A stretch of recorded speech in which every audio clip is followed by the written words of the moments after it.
Why are we doing this interview in Dubai?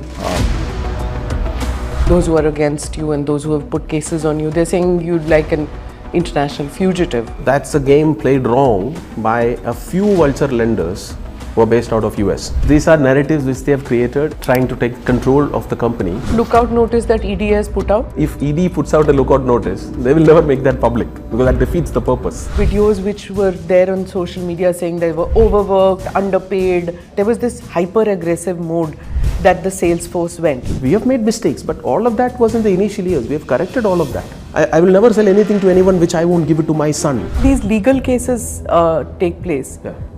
You get named in it too. Try and weaken Byju by blaming and pulling everybody around him who supports him. They send people to our home. They threaten people.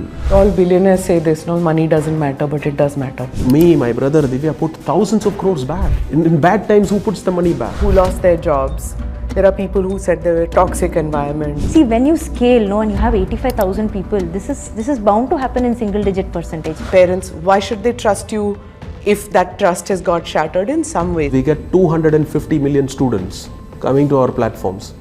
That's 5 times more than anyone who's if you can even call them a competitor. We both don't belong in courtrooms, we belong in classrooms. BCCI bit. Yeah. Explain what happened there. We actually sold our homes and paid BCCI. We should have got the control back literally within 2 weeks of that starting. Whether it was messy, whether it was SRK. Do you think that it was just too much of marketing? No. You having homes in Singapore, flashy cars. In Dubai, you have several homes, mansions and all. We don't own any luxury car. We do not own any luxury home. We stay in a rented mansion.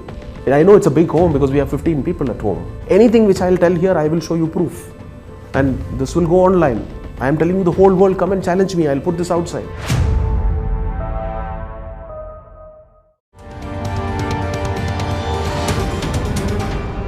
Namaste, Jai Hind. You're watching or listening to another edition of the ANI podcast with Smita Prakash. This episode is being filmed in Dubai. My guest today is Byju Ravindran, co-founder of Byju'S, the unicorn that took the world by storm, and then the dream soured. Everything that could go wrong with it did just that. The Indian entrepreneur, investor and educator who, along with his wife Divya Gokulnath and his brother Riju Ravindran, was worth about $3 billion and was the toast of investors, and then came the downfall. The shareholders ousted him as CEO in 2024. He challenged that EGM. Let's meet with Byju Ravindran to find out what went wrong and how he plans to correct his mistakes. Welcome to the show, Byju. I am going to begin, of course, before my audience turns around and says that I'm, calling you by your first name. We're going to keep this informal, the conversation, so that's why I'm calling you by your first name. My question to you first is that why are we doing this interview in Dubai? Why are you here? Thanks for having me. Now, I've been here from 2021 onwards, unlike what you might find in media. It's like I came here in 2021. I've been outside India from 2019 onwards. 2019 October is when I came out of India, first to take care of dad's treatment.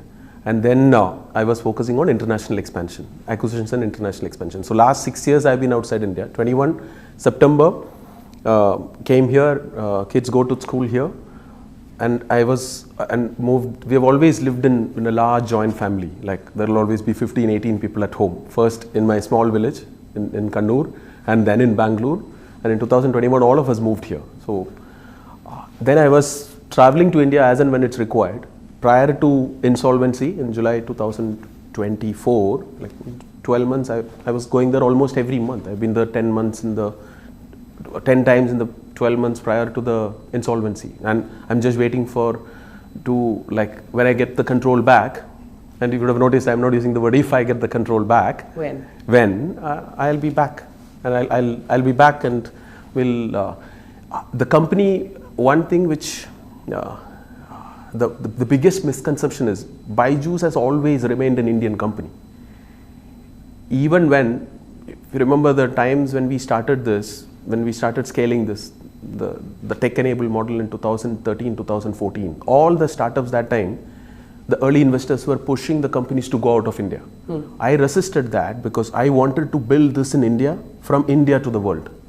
So I don't understand why people talk about why I live in Dubai. Now, Dubai, I've been living here for, so this is nothing to do with there was a short-term inquiry by ED. It's got nothing to do with that. But didn't you say that it's for your father's treatment that you came here? Yes, that's how I came out in 2019 October outside India. So initially I was in New York, and then COVID came. The only country which was open, which allowed me to travel everywhere, was Dubai. So we took this, and I continued the treatment for Dad from Abu Dhabi, with an affiliated hospital where he was first treated, and I'm happy that he's doing and he's recovering now. So it's not, which many people say, that even in America, those who are against you and those who have put cases on you, they're saying you're like an international fugitive. Is that a correct term? These are narratives which they have created, and in trying to take control of the company. Unfortunately, in a company which is built on the founder's name, or where the founder played an important role in the early years, they miss the fact that if you tarnish the founder's name, it'll have a huge impact in the company's valuation. So even they overplayed that game to such an extent that it hurt today that has hurt everyone, all stakeholders, investors, including themselves. So that's a game played wrong by a few vulture lenders who are based out of US, where they created this narrative that, in fact, this is exactly what was used to create prejudice in Indian courts by calling us fugitives, by calling us that me and my brother is having lookout notices. Now, we were freely traveling to India as and when required, keeping the Dubai as a base for international expansion. So these are all wrong narratives or fake narratives. There is no truth in this. The only truth here is the fact that there was an ED inquiry which was around the company, nothing personal over there. And that investigation is closed and it's at the adjudication stage. So that lookout notice that ED has put out, that's no longer there? I've been traveling to India, even after the ED inquiry started. Now, first of all, lookout notice, if ED puts out a lookout notice, they will never make that public because that defeats the purpose. Okay. So it's a wrong media narrative around the ED investigation. It was never personal. It was on the Think and Learn's transactions, which was, other than a few misses on the filing timelines, there was never a PMLA, there was never a charge sheet. There was a summons. I went and met, we cooperated, investigation is closed. So the whole narrative was blown out of proportion. So there's this parallels that people will draw. So you think it's a wrong thing, because when that term comes, international fugitive, then Byju'S name gets like Mehul Choksi. It's not, you're not that. That's what you're saying? Our entire wealth, an entire company was built out of India. All our the wealth which we created was made in India, tax paid in India, invested back in India. We have nothing outside India. So this is created by a few vested interests. Now, if you see this fugitive word, they only use verbally. Correct. None of the filings, none of the court filings, none of the affidavits, you will never find any of this. So this is just part of a malicious media campaign. Yeah, I went through the documents. None of the documents will have this word. Yeah, I saw that. It's a verbal thing, and it got picked up by the Indian media, one newspaper in particular. So they use that term, and that's why I asked you about it, whether there was any meat to that term. Let's come back to that Delaware case. You were accused of stealing 533 million, which was meant to be a loan. Now, the US court has found your company and its directors guilty of fraud. Then there is the ED notice. Now, tell me whether all this is a conspiracy, or is there a problem, a serious problem? First of all, not a single dollar of that 1.2 billion loan. This is not the 500 million. It's a 1.2 billion dollar loan which we took in 2021 November to create growth in international markets, and was supposed to be repaid in 2026 November. So initially, from a good set of it was patient capital from a good set of lenders, but by creating this narrative, some of the aggressive hedge funds or the vulture lenders, as we call, they entered the loan and they forced an acceleration. And the actual reason, so all of this, so not a single dollar has come into any of our personal accounts. It's all used for legit business purposes. given in sworn affidavits across courts all over the world. And anybody can go and verify that. In fact, it's given by me, my brother, in terms of how that money is utilized. It's exactly the opposite. The story here is, we have made thousands of crores, and it's all again proof, you can see that. We as in which company? Now the special purpose vehicle or the no. or Byju'S? No, like India. We have raised close to 5 billion in equity capital. In that, while giving exit to some of the early investors, even family, we have done secondaries and made a few thousand crores. The exact numbers, everything is there in the affidavit, which I'm happy to share with you and share with the whole world. But we have put those thousands of crores, which is my brother and Divya and all of them, have put all of that back in the company in the last 24 months. So this question of this, and how many founders and entrepreneurs during bad times put their entire wealth back in a struggling business. Now we have done that only because there are 3 types of entrepreneurs. Like those who do it only for money, they run away when a crisis starts. The second type of the good entrepreneurs, they survive the crisis. Mission-driven entrepreneurs, you can call them crazy, you can call them stubborn in trying to save their mission. So you will, the world will soon see that why we did what we did. We have put, and that's why it's even with immense pressure from home, we have put the last 158 crores paid to BCCI, half of that came from selling our only assets, only hard assets, our home and the plots in India. That's how we paid the last 150. And this proof of all of this is given. If you go one level deeper in terms of all the filings, the only evidence which these lenders submitted in one US court is a napkin where the lender side advisor has written in his handwritten note that apparently I told that money is in a place which you can never find. That's the only evidence. Otherwise, these are all false allegations. Everything, we stole the money, we ran away with the money, all of that, they don't write anywhere. It's only in media. You look at all the complaints and the only, even in the court, this thing, it's the only question is that Riju didn't do his fiduciary duty in disclosing all the details. But Riju was not having access to all of that. In the same court, I have submitted this few hundred pages of affidavit with entire detail to the last dollar in terms of how we spent not just that 500 million. You need to understand 500 million is on, in terms of how much money we have raised is only 10% of the total money we have raised. So, and we were creating a category at that point of time. Even today we have the fact that we have 250 million students coming to our platforms. It's still the largest online learning platform in the world. You tweeted, and I quote, "I'm not a flower, I'm the fire that will shatter glass." The accusation is that EY's former resolution professional, he filed a police complaint accusing former insolvency officer Pankaj Agarwal of orchestrating what you term as a criminal conspiracy to sabotage Byju'S. Now, tell me what happened with that glass trust. And there's this whistleblower now, obviously, and tell me about that whole thing, what he posted, how you're fighting that, and why do you call yourself the fire? Just a jokes apart, obviously that's a movie dialogue, but Pushpa. Key part which I wanted to focus on here is, maybe I'll go back on how it all started, right? Sure. 2021 November is when we were expanding from India to the world. We created a lot of products which is helping students in India learn on their own, where we heavily focused on love for learning and not, it was always learning driven by fear of exams. What we have been positively disrupting that in trying to reduce the pressure on students, in trying to create a segment of students who will learn because they want to learn. Learning driven by love for learning, right? I normally say putting the right amount of chocolate coating before we take them through the broccoli.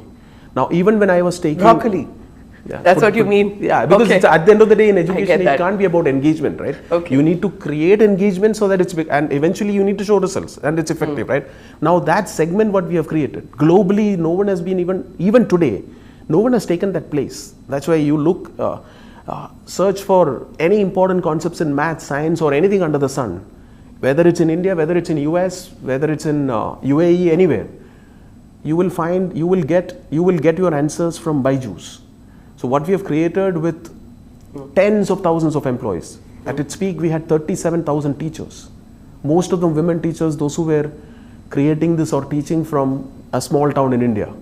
What the human side of this conspiracy is, and that's where I feel sad, because so many people for whom this was possibly their only job option available, because they can't move to a city, because a lot of people in India in small towns they're not allowed to move to a city and work from there. So what is the most saddening part is, and that's where I have to figure out a way to make up for it. I take responsibility for it, because though a lot of these things happen which are not in my control, because which is that they lost their jobs and you had to let them go.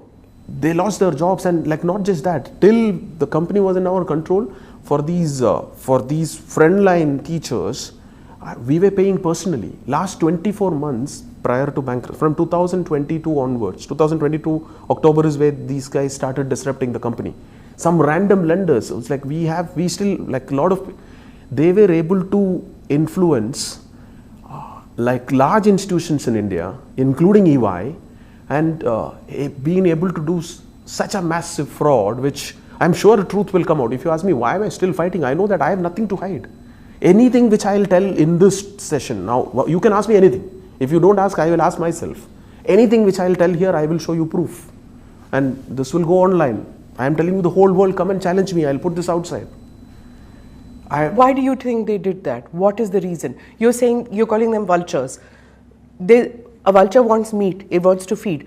Did they just want to disrupt you? Did they want to take over? What is it that they wanted? Why? Nothing personal. It's part of their business model, unfortunately. This is they get into the act during tough macro environment. So in 2021 November, so coming back is when we took this loan for growth. This was supposed to be repaid in 2026 November after 5 years. So we either used them for acquisitions or committed that for long-term growth, including branding like the FIFA World Cup or some of the R&D which we were doing in building devices. So we have committed that. So within a few months when they come back, not the lenders who gave us money, the other lenders started playing this conspiracy way back in 2022 October. So it's why? That's what I'm asking you. To take control of a company which is worth multiple $1 billion, whatever, and by spending a few hundred. So they didn't give us, these current lenders, they didn't give the company 1.2 billion loan. They created the vehicle. They created the fake narrative, and that created sell-off among the original lenders, and they bought this for 20, 25, 30 cents for a dollar. So they bought this for, let's say, on an average $300 million. And by taking control of a company which is worth multiple $1 billion at that point of time. Now, why did they tarnish my name? If you ask me, if you are objective about it, that's part of their business model. They act during that. So there was this 1-2 year window where the interest rates were going up. War started in Russia-Ukraine war started. So that's when these bad actors come into play. So this is not the Morgan Stanley, JP Morgan of the world. So when people say US lenders, who's Glass?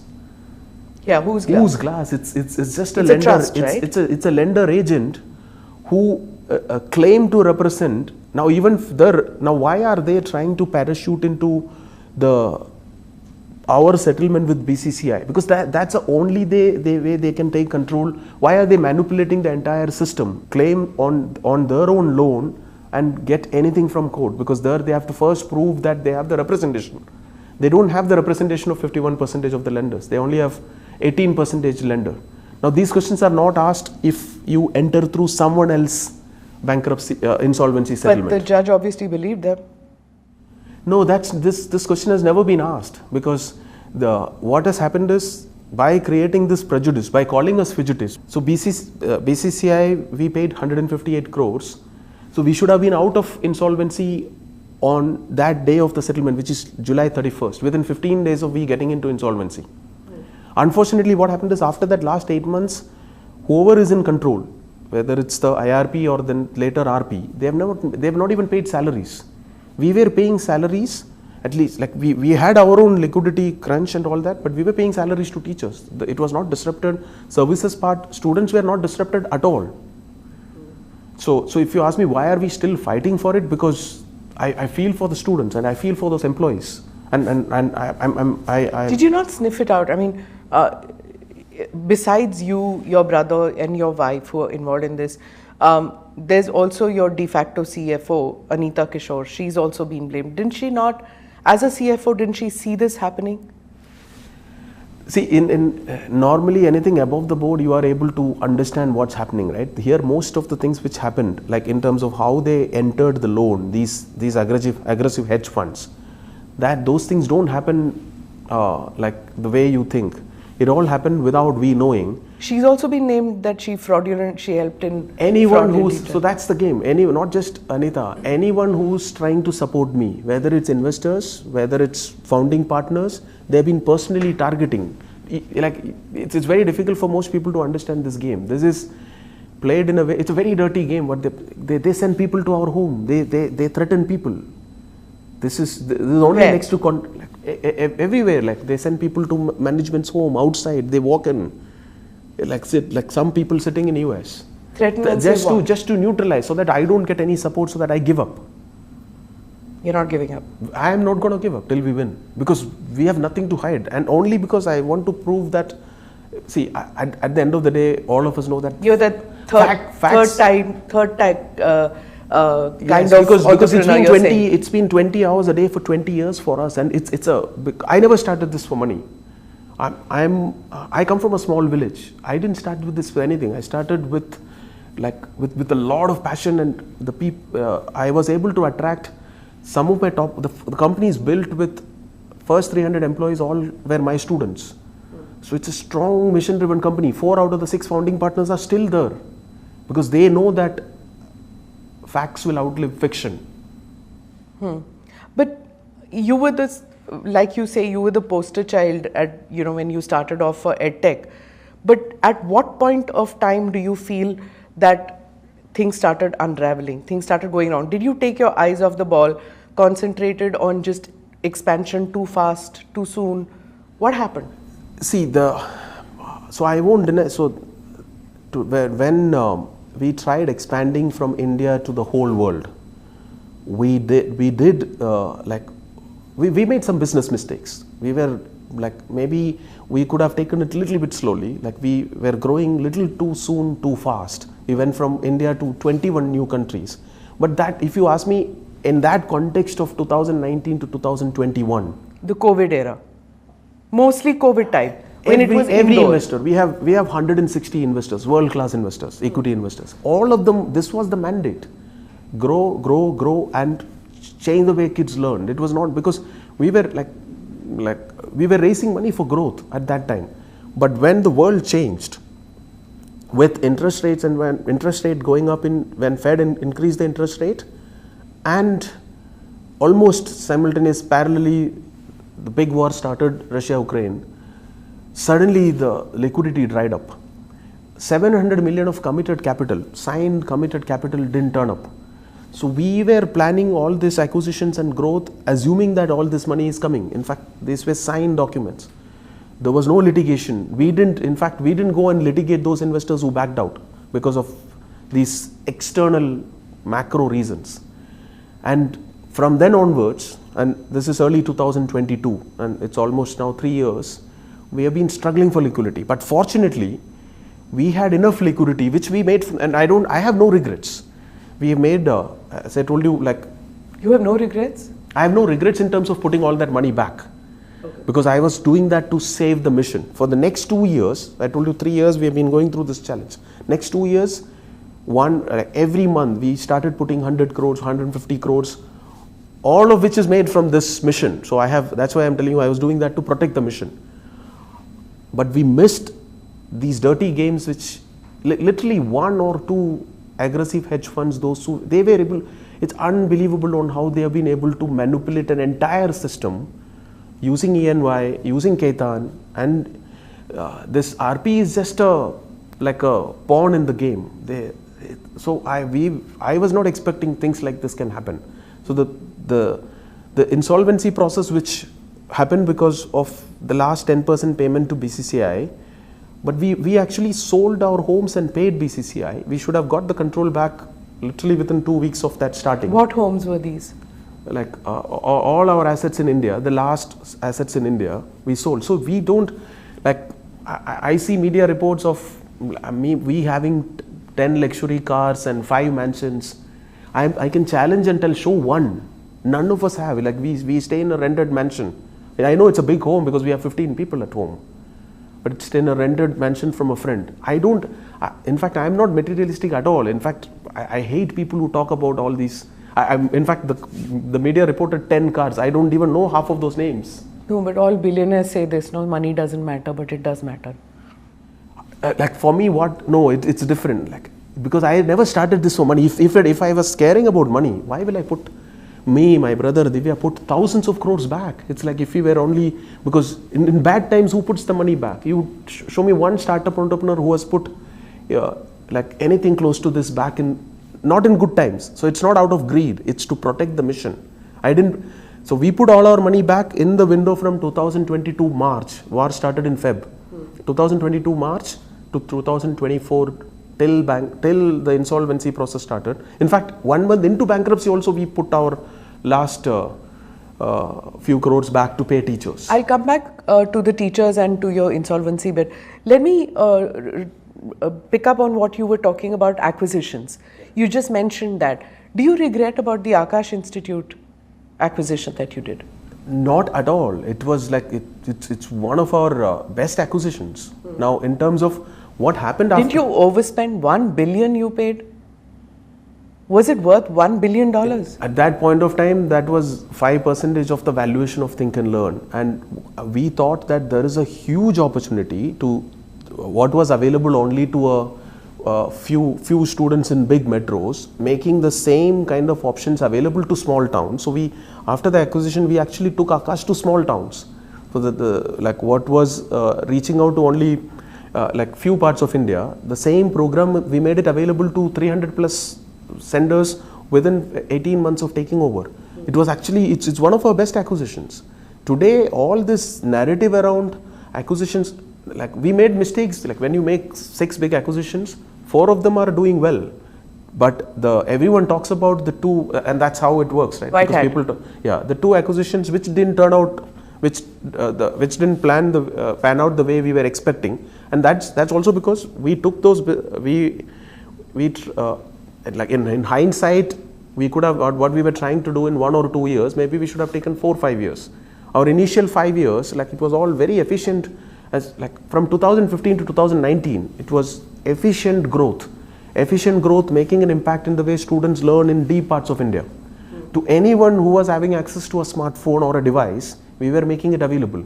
You look at, there are like tens of thousands of reviews by students available online. Nobody talks about that. Everyone talks about the single digit percentage where we would have, because everybody is trying to find out why things went wrong.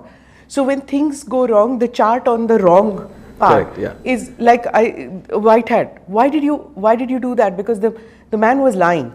He was selling dreams which didn't exist. Something that de facto then became that smear of lie came on you because of white hat. See, selling dreams or selling fear is not something that's not the ideology with which we started. Correct. As I mentioned. Now, the white hat, its core offering, which is appealing to a small percentage of the students during COVID who wanted to learn how to code. Coding for 6-year-olds, how is that going to work? Again, I'm telling you, like we have made, like those are all business mistakes. Now, I'm like today, like even though that came through an acquisition, the concept of White Hat Junior, what would have really changed is teachers in India teaching students anywhere in the world who wanted to learn math from Indian teachers. Like that's a huge opportunity lost. Within what no one is talking about is like, I know the marketing messages were wrong, like but we corrected it later. Like no, I'm not telling we never made mistakes. We did a lot of great things. We made a lot of mistakes. The messaging was wrong on White Hat. Like some messaging was wrong in the initial 12 months, but that got blown out of. We corrected all those messages. Now, my son, like all our kids at home, they learned math and coding from, like my son would have learned at least 240 hours from that. So what everyone is not talking about, please talk to the users, those who really, like what no one is talking about. Talk to 10 random parents in UK, in US who use this. There is something special about that. Indian teachers, women teachers, they are not just teaching. For most of them will tell it was almost like a second mother. Because we are very good in that, right? We don't just, for us nothing is transactional. They were learning math, and today they all miss that. It's a lost opportunity for India. We could have created, my idea was to create 1 million teaching jobs. Now you can say, oh, that's such a big ambition, but where do I come from? I come from a small village. What were the odds of me doing even a fraction of what I did when I was starting off? So this eternal optimism is come from the fact that I made it out of nothing. Even the average English which I speak here is what I've learned by listening to cricket commentary on radio. I've been a self-learner throughout, so I actually wanted to create a generation of self-learners, those who learn not because of this pressure of exams, but because of love for learning. And what mistake we did so I was trying to create 1 million teaching jobs. We were just starting. We were at its peak, as I told, we created almost 40,000 teaching jobs. And then there were those There's one more thing. Like what mistake we did when we created 2.15 lakh jobs for fresh graduates, which just for the greed of a few random vulture lenders in US. Today all of us have suffered. And no one wants to listen to this. Everything which I'll tell, I'll be able to show under sworn affidavit in any court. But you talked about creating these jobs, and you created so many jobs. Then there were those several videos which were there on social media saying they were overworked, underpaid, and those kind of things came out. So where was this dissonance? What you wanted to do and what happened then? 100%. So when we had 15,000 sales guys at its peak, out of which even 1% of them crossing the line or aggressively selling, we have made mistakes, but all of that was in the initial years. We have corrected all of that by having enough guardrails. Now what happens is now when you we had 6 million plus students. How many complaints are in thousands? So that's, if you think of from a percentage point of view, unfortunately social media things get blown out of proportion, right? Beyond all this, now maybe there are a few thousand students and parents where we would have done overselling. We have corrected them, but we have also given the same product completely free to 5.5 million students. They are not on social media. Their voice is not heard anywhere. Today, that's why I'm not giving up, because the moment we come back in control, and 100% it will happen in whatever form and shape, and sometimes it's a blessing in disguise, because the things like this can create PTSD, but for those who are mission driven, it will be used to create post-traumatic growth. Okay. See, when you talked about giving those tablets, giving those phones and learning through that, there was this hyper-aggressive mode that the sales force went and said, if you don't buy this, then your children, ye piche hat jayenge aapke bacche. That kind of sales mode. Similar kind of tactic was also used by many people in the cell phone industry, who told people that give it to your daughters, give it to your son. There was a pushback. Some people didn't want that. हम अपनी बेटियों को phone नहीं देंगे. That thing that बिगड़ जाएंगी, लड़कियां बिगड़ जाएंगी. So we won't give a phone. Like there's an interview with Khan sir, also from the Edfield, and he said that this girl who couldn't study further because her parents said phone नहीं देंगे, कुछ भी हो जाए phone नहीं देंगे, पढ़ेंगे कैसे? Phone नहीं देंगे तो. So you were doing the similar thing. In the sense of much before Khan sir was doing it, you were doing this, giving these tablets. So were you selling hardware? Were you selling dreams? Were you selling education? What was your goal? We were selling love for learning. Now, in while doing so at scale, that's why I was telling you, at the ground level, a few hundred of those tens of thousands of sales guys have made mistakes, but we have corrected them. We have actually corrected them because we all now. What is missing out is for anything, there are two sides to it, right? If it's used in moderation. Now, how do you solve the biggest challenge we have in today, what no one talks about? Like, I come from a village, so I know that 20 years back in my village, there were graduates who were staying back to teach. Today, none of them are staying back. They are all moving to cities. So we have a much bigger challenge at grassroots levels to solve today. Teachers, with the kind of urbanization which has happened in the last 20, 30 years, forget about good teachers. Schools are struggling to find teachers. The only way you can solve this at scale is by using technology as an enabler. So now I was only selling, when I say, like, the mission was always and will always be to sell. I will never sell any product which is not used at home. I am not like, because you will find a lot of entrepreneurs who create products but they ban them at home. Your own home, you mean? Yes, I've only sold products. I've only bought companies which I know that it's not that I will never sell anything to anyone which I won't give it to my son, who's very special to me. So, like, whether it's White Hat Junior, so he has learned everything. The fundamentals of math and coding he has learned from some special teachers in White Hat. So I'm trying to tell that there is nothing which is all the, like, out of millions of students who used our product or still use our products, how many product complaints are there online? You won't find. No one will tell. Today, there is no alternate to Byju's. So we have to make a comeback in one form or the other for students who have not got. Why do you say there's no alternative to Byju's? Like, if what is your USP that is different, that there is no alternative? We have actually used, like, at its peak, simultaneously we had 85,000 employees. We were creating those movie-like videos and game-like interactions to make sure that students love learning, to bring the childlike curiosity back in students. What is the most important skill today? It is not about like a lot of students ask, why do I learn math? Like, parents ask, why should they learn math? Why should they learn science? People, they are all used as a tool to learn the most important skill, if it's done right, which is learning how to learn. Today, the students who are going to schools today, all of us know that 15 years later, the skill set which they are learning in school, the math and science, won't be of any use. But if you can make sure that you learn how to learn, all of us learn today. There is no other option. If it was previously, yeah, maybe you could have learned just one skill, worked in the same industry, same career for 30 years and you retire, like our parents or grandparents. It's not an option.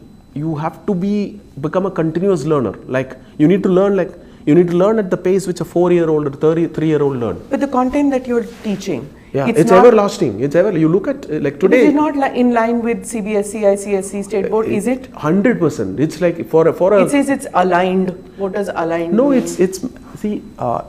It's not about, we were not selling to schools, we were not selling to, in India, parents, when it comes to education, they are brutal.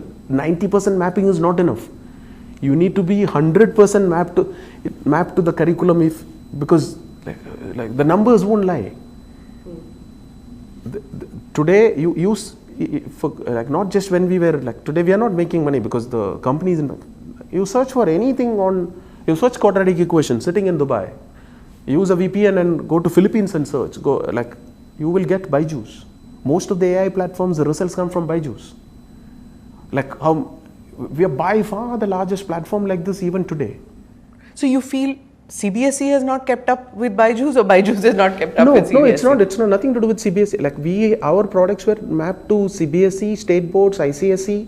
So that's what we did for, like, it took us, we were building that product for 10 years. There's no one who has invested even a fraction of that globally. We get more users than Khan Academy in US. Free users. So it's like no one is talking about, so today when I am talking about users, all of them learn for free. That's why we have to protect. So what was the platform. model then, if everybody was picking for free? Like, for specific programs to go deep to personalized learning, a small percentage of very small percentage of them were paying for it. And a much smaller percentage of them is what you are talking about, which got amplified, see, this mis-selling is a 2018-2019 story. It's like, but it's the same story getting rehashed. We've been on the receipt. So why didn't you fight back then, Byju's? Why didn't you break the narrative by telling them?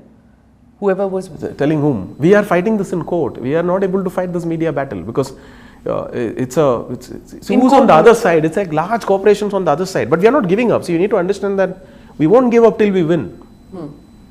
How do you beat a person who never gives up? No, by you saying that we can't find a media narrative, you were so media savvy. You were sponsoring the Indian cricket team and all that. That's like a big marketing firm, right? You're spending millions doing that, right? So you know how to market your product, you know how to set a narrative. Then why can't you, if you can set a narrative, why can't you fight a narrative? I'm not telling we can't. It's a matter of It's a matter of time. We didn't. It's like whether it's right or wrong. We could have done this 2 years back. But even for us to understand, because like I'm a first generation entrepreneur, I am not expecting people to do so many things in bad faith. I trust people blindly, and I am not going to change that style. Why? See, after you got beaten? No, because whatever good has happened because of that. That your innocence. No, it's like trusting where I come from. That's what I've been taught. That's like everything good. Did you expect people to have just faith because your intention is good, but your processes were not stringent enough? Now, all of these, see today you use the word the family run, it was never like that. In bad times, like many people ran away because not many people can take the kind of pressure which we go through. Just before all these challenges started, and this is not organic, right? This is a planned conspiracy, which the time will prove this, and world will see this. Like otherwise, see, you think of it. If I have anything to hide, like 2 years back, we were sitting on thousands of crores. Today we have nothing. After finishing that, we have raised a few hundred more crores because there are a lot of good people who have supported us in the last 2 years, and they have all been targeted. They've all been personally targeted by using this cover called glass, who's an agent, right? Because it's very easy for individuals who are playing this game to sit behind. Who's behind the glass? Like a few individuals who are Americans. Americans and some of Indians who are in America, right? But Americans. But again, I won't it's a very general this thing, right? I'm not telling Americans are bad. That's a wrong thing, right? It's a few hedge funds, like literally 2 hedge funds. Do you regret that special purpose? The only mistake, if you ask me, which created all this is that we shouldn't have taken this when we had enough equity options. We shouldn't have taken this term loan at that time in 2021. 1 billion or something. 1 billion, because it was like we had other options. We have raised 5 billion before that. So we were not doing it out of desperation. Now it was all collective decision. Today everyone, like our board was like 3 founder directors and 3 investor directors. They were there till 2020. They were there till 2000. After that, no big decision is taken. All our big decisions, or these acquisition decisions. What happened in that EGM when they asked you to leave? It's all later, right? Because when these vulture lenders started the litigation, a lot of them got scared. They are at the end of the day, they are managers. They are not owners. They got scared with the potential liability. They were running for cover. They were figuring out, can they get directors insurance? Now this is not the story. Now they can't tell this that they got scared. So they just created the narrative that Byju's doesn't listen. He's arrogant. Now for me, it's the other way around. There are 2 types of people, right? Those who know me and those who know of me. Anyone who has spent even 3 hours with me, they know that it's like I'm exactly the opposite of what I am made out to be. You get thrown out of the company you only created. What happens then? No, I have not been thrown like those. That was not. It's illegal. You're saying that because if you see like some of the videos I have posted also, you'll see that it's very clearly telling a large group on camera is telling that, and which includes many lawyers. So for our audiences who have not seen that, tell me what happened. It's there on Twitter on my handle, so you can go and see. You can see and you can figure out whether it's like where they are clearly telling that there is no fraud. We have to make it look like it's a fraud. And that's people who are telling, they are like the top partners in these multiple legal firms representing these aggressive investors. They are clearly telling there is no fraud. We have to make it look like we have to create a narrative of fraud. Do you have control over the company now? Or no, I don't have the control over the company now. Okay, so how are you planning? Because because truth will come out at some point of time, because in India it takes time, but it will come out. Now, let me come to that BCCI bit. Yeah. Explain what happened there. You returned some money. Was there pressure on you? What happened? No, BCCI, we paid We were like it was a 158 crores you like, paid. we would have paid almost 1,500 crores before that, but the last 158 crores we were not able to pay because the company was going through a liquidity 15,000 crunch. crores was the 1,500 crores, approximately how much that's the amount we would have paid in those 3 years when we had the sponsorship. Last 10% was remaining, which they went to NCLT with that, but the moment we got admitted into this CARP process, we arrived at a settlement with BCCI and we paid them the amount. So we should have been out of insolvency and company should have been back to us within 15 days. But that's when Glass came into these proceedings, put all those big allegations, not in written affidavits. They'll never do that because nobody will take the responsibility of misrepresenting in a written affidavit. So in court you can just come and shout. That's where all these fugitives were. They came and shouted, the brothers are fugitives. We had, as I've already told, that lookout notices. They have siphoned out money. They have stolen money.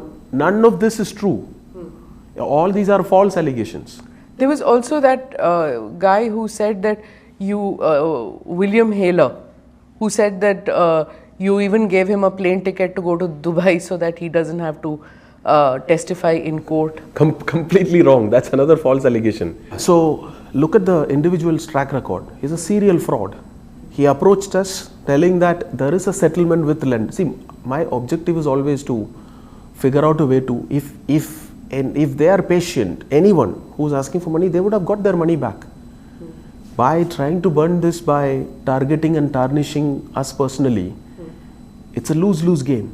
So when someone approached us and few of the investors who would have actually put money for settling some of these lenders, if they were patient, so he came with multiple fake documents telling that there is an agreed document for settlement. Now, as a banker, he approached as a banker, not just me. So he fooled everyone who was involved at that time, and went and gave these wrong statement in US. Now, unfortunately, today we don't have liquidity to actually have represented in US courts. If we are sitting on these hundreds of millions as they are claiming, we will have representation in US courts. We don't have $1-2 million required to fight them in US courts. Okay. We talked about your acquisitions when we talked about Akash and White. I don't know. What about these big ticket items? Like you had SRK, wearing a Byju'S shirt. You had him giving. Do you regret all these, whether it was Messi, whether it was SRK? Do you think that it was just too much of marketing? No, not in the first 3 years. Not in the first 3 years because what is that? If you want to create a new segment. Now when I say a new segment, when we launched the learning app, there was no app for learning. For someone in a small town, like for the kind of places where I come from, if they want to learn, there was nothing available that time. Today also there's nothing available, unfortunately, other than what we have created. So our place has not been taken by anyone, even with all the disruptions. Our user base, those who learn free from us, have actually grown in the last 2 years. So what value addition was Shah Rukh Khan bringing? When you are creating a new segment, how do you create awareness for that segment? Look at all the commercials which we have created with Shah Rukh Khan and everyone else. Or with Messi. It was talking about love for learning. Messi was talking about education for all, which is possibly the largest not-for-profit initiative in terms of the scale it reached. One has made it in sports, one has made it in films. Where were the education? Why didn't you have it like a scientist? They were not teaching. Right? It's like, in fact, our teachers are in our ads. It was just to get the attention of people to try out, to understand that you can learn in a way where it's not a task, where you, as I told you, like finding that right balance between engaging the students and making sure that it's effective. At the end of the day, it's unlike any entertainment platform. You have to you get the engagement and then you make it effective. So it's very similar to, like, prior to launching this app, I was teaching in stadiums. Yeah, I've seen those almost videos. Like they're not like now, like it's not like a math classroom. You have to to keep the attention of 25,000 teenagers, you have to almost do it like a math concert. Now when we got this opportunity of reaching out, that was reaching out to few tens of thousands of students. At a time, like our biggest batch was maybe 25,000 in one stadium. You can see those videos, they're online. You were transmitting it, I mean, you're broadcasting it? No, I was doing it, I was broadcasting over VSAT and internet. I was also going to, like, the first 10 years, I was traveling, in 7 days, I used to go to 9 different cities. Starting from, my schedule used to look like this. Saturday morning I'll do Bangalore, evening I'll do Chennai, Sunday morning I'll do Bombay, Sunday evening I'll do Pune, Monday to Friday I'll go to 5 more cities and book stadiums and teach. This is what I did for 10 years. So it's not that somewhere suddenly we got lucky, raised a lot of money. People don't understand that. And those 10 years... Where your core competency was that you were a great teacher. And then do you feel that you were not a great businessman? That's where the problem was? So 2004 to 2015, we scaled that to create such a big impact, tens of thousands of students. But next 2015 to 2025, we have been able to reach out to millions of students. Now we have made mistakes in those 2 years between 2021 to 2023. But all of that is, as I told you, it's like today we realize it's like, yeah, we could have slowed down a little bit. We kind of overestimated the pace or the capacity which we were building in like 20 plus new countries. We could have taken it a little slow, but what happened from 2022 onwards so that's not organic, and you can't defend against things like the below the belt attack which they were doing for the last 2.5 years. Did you meet Shah Rukh after the collapse that has happened? No. You met him before that? Yeah. Do you think that either Messi or Shah Rukh regretted being associated with your brand? I don't think so. Did they ever send a message to you about this? No. Okay. Given a chance, would you still hire them to do this or to push your brand? No, see, now I don't think... If you were to think in hindsight, would you still do the same thing? In those initial years, what we did in India to create awareness for a segment of... See, I think everyone is... It was not about creating a learning app. It was about creating a segment of self-learners. What is the mission? What was the mission and what is the mission and what will be the mission? It's like a lot of... You might think that in business you can say some are business decisions, but for me those businesses were based on that underlying core principle was about... More I'm speaking to you, more it seems that it was emotion driven. Most of your decisions. But I was only driving, till 2019, I was involved in execution. After that, we had 6 companies and 6 companies were professionally, what no one is talking about, we had 95 professionals whom we were paying over 1 crore. Now I am telling that to tell you that, so high quality professionals, 95 professionals were there across these 6 companies. So like my style is, I never do micromanagement. Talk to anyone who has worked with me. I create the excitement. It's to show, get them excited about the vision, and it's like a lot of people used to tell that it's like, and that's the reason people join us. I did see an interview of one of your former CEOs who worked with you, and he said that was the best part about working with you. He also began as a teacher and was traveling back and forth between Bangalore, and it was like shooting and things like that, and I'm not naming them because I don't know whether I don't have their permission. He said the same thing, that it was fun to work with you because you were not micromanaging, not your teachers and not your professionals who were working with you. So he said it was great fun to work with him because he gave that open, and he said that was the best part about having you as a boss. He's also worked with the Tatas, and he said that it was similar kind of a thing where your bosses see your value and allow you to function on their own. There is a good part about that. There is a bad part about that also, in the sense that when you gave so much of freedom, there must have been some people who were greedy, who went wrong in giving you wrong advice or keeping you away from the fact that things are sliding down. Where do you think? That's true. It's all like, as you say in cricket, you also, like, a lot of times you also get out playing your best shots, right? So it's like what, but you can't change what defines you as a person, like giving that freedom. Now that's why I became an entrepreneur, because I got that. Otherwise, you look at how many, like in those years, in the 2000s, today it's like today there is a wave of, like there is that entrepreneurial mindset which is coming across the youngsters in India today. But in 2010 to 2015, how many entrepreneurs have come from like small villages in India? Those who have gone to a government school, a Malayalam medium school, or like Hindi medium school.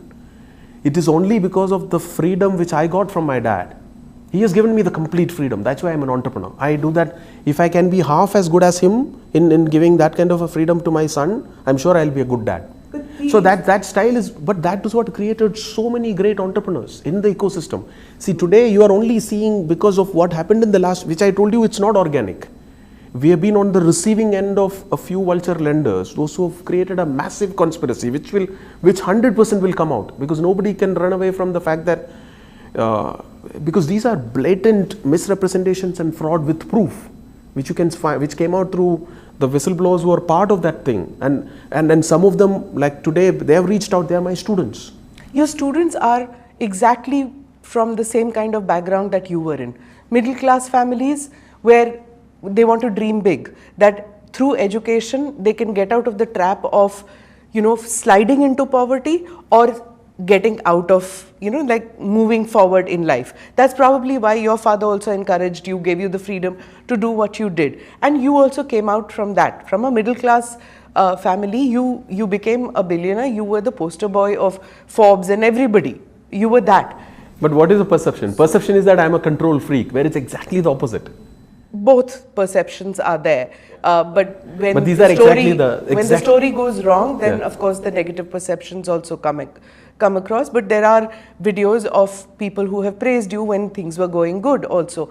But I want to come back to those students of yours. There are parents, and I'm talking about millions of them. We're not talking about a few hundred, but there are millions of them who took loans, who cut their own dreams to buy those programs, to get, and what happens with them now? They can't get their money back? They can't get, what happens? Refund doesn't happen?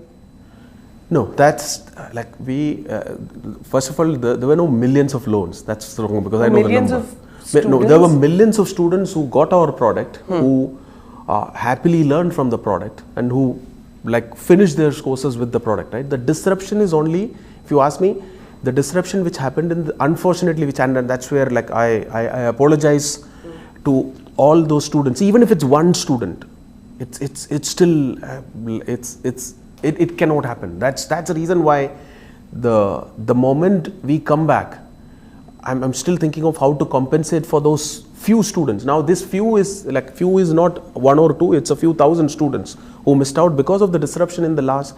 When is the student disruption started? Only from September, because even in August, our last few crores which we had, we paid to teachers. But this kind of the insolvency process, which is a rigged process, it never happens that where you stop paying teachers. So the glass went and took a stay to make sure that salaries are not paid. That's not the objective of any bankruptcy law.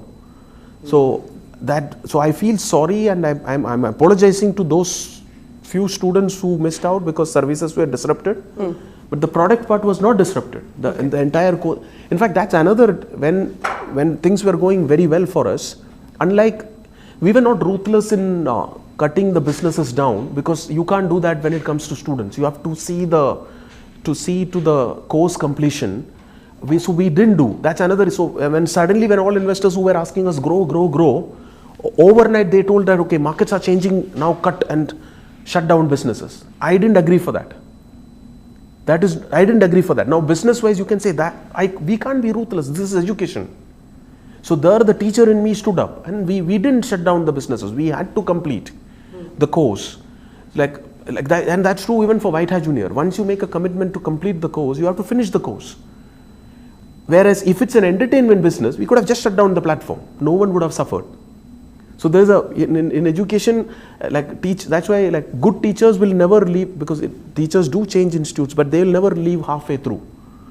Because the real teachers, the good teachers, because now people get money, but it's not the teachers. Teaching is not a highly paid profession in India, but what is the most satisfying part of being a teacher, and I see that even today. My 78-year-old father, when any student see, I can see his eyes lighting up, and that's true for me. That's true for Divya. Like the biggest satisfaction, and so it's teaching is one of the most satisfying jobs, and that's what that's why it's an unfinished dream for us. India, this is a space, this is one segment which we should own. This is because students are hungry to learn. Parents want their kids to learn. They'll go to